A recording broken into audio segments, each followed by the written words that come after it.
નમસ્કાર દર્શક મિત્રો આજે તો આપણે આવેલા છીએ ભગવાન રણછોડરાયજીના દર્શન કરવા ડાકોરમાં. તો મિત્રો ડાકોર જે આવેલું છે તે વડોદરાથી ફક્ત 65 કિલોમીટર જેટલા અંતરે આવેલું છે. સુંદર મજાનું વાતાવરણ અને ભગવાન જ્યાં સાક્ષાત સ્વહસ્તે દ્વારકાધીશ અહીં પોતે પધાર્યા તો તેના દર્શન કરવા એક અનેરો લાવો હોય છે. તો અમે ફૂલ ફેમિલી બાને સાથે લઈ અને ભાઈના સાથે અમે આવી ગયા ડાકોરના દર્શન માટે. ખૂબ જ સુંદર વાતાવરણ હતું અને ભગવાનના દર્શન કરી ખૂબ જ ધન્યતા અનુભવી. અત્યારમાં શ્રાવણ માસ ચાલુ એન્ડના સમયમાં ખૂબ જ પબ્લિક ન હોવાથી અમને ખૂબ જ સુંદર રીતે દર્શન ભગવાનના થયા. તો આ મંદિરની બાજુમાં આવેલી બજાર તમે જોઈ શકો છો અને આ દ્વારકાધીશના સાક્ષાત દર્શન કરવા માટે અંદર વિડીયોગ્રાફી અને બનાવી છે. તો તમને હું ભગવાનના દર્શન કરાવી નથી શકતો. આ સુવર્ણ તુલા છે જે ભગવાનને તોલવામાં આવેલા અને ખૂબ જ ભાવિક ભક્તો અહીં દાન કરી અને તે ભગવાનની સુવર્ણ તુલામાં સહયોગ આપે છે. ડાકોરના ઠાકોર છે અહીં પૂનમ ભરવાનું ખૂબ જ મહાત્મા છે. તો પ્રસિદ્ધ મંદિર ડાકોરમાં દર પૂનમે મેળા જેવું વાતાવરણ હોય છે અને અહીં મેળો જ ભરાય છે. તો લોકો આ દિવસે આવીને શ્રદ્ધાથી ઈશ્વરની પૂજા કરે છે અને ખૂબ જ સુંદર રીતે રાજી ખુશીથી અહીં પોતાની માનતા પૂરી કરવા માટે પગે ચાલીને પણ દૂર દૂરથી આવે છે. તો આ મંદિરમાં પ્રસાદના રૂપે ભગવાનને માખણ મિશ્રી મગજ બેસનની જે મીઠાઈ હોય તે ચડાવવામાં આવે છે.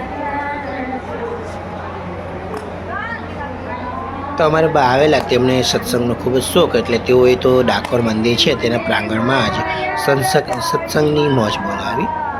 સાથે આવેલી વહુ અને બીજા આજુબાજુના ભક્તો હતા તેમને સાથે મળી સત્સંગને મજા માણી. ડાકોરમાં બીજા પણ ઘણા અનેક પવિત્ર સ્થળો આવેલા છે તેના પણ તમે દર્શન કરી શકો છો. તો મિત્રો અહીં નાસ્તામાં ડાકોરના જે ગોટા હોય તે ખૂબ જ પ્રસિદ્ધ છે.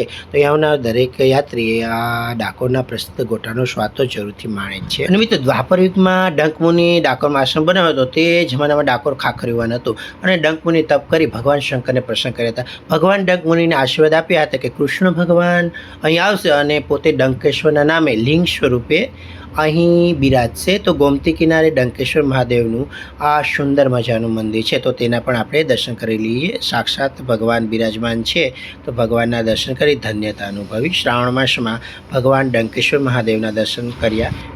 મિત્રો ભક્ત બોડાણે જે જગ્યાએ ભગવાનને સંતાડી દીધેલા તે આ જગ્યા છે જે આપણે તળાવને કાંઠે આવેલું છે જે ગોમતી તળાવ છે. દ્વારકાથી આવેલા જે ગુગળીઓ હતા તેમણે બોડાણા પર પ્રહાર કર્યો ભાલાનો તો તળાવ પણ લાલ રંગથી થઈ ગયું અને લોહીથી ભરાઈ ગયું.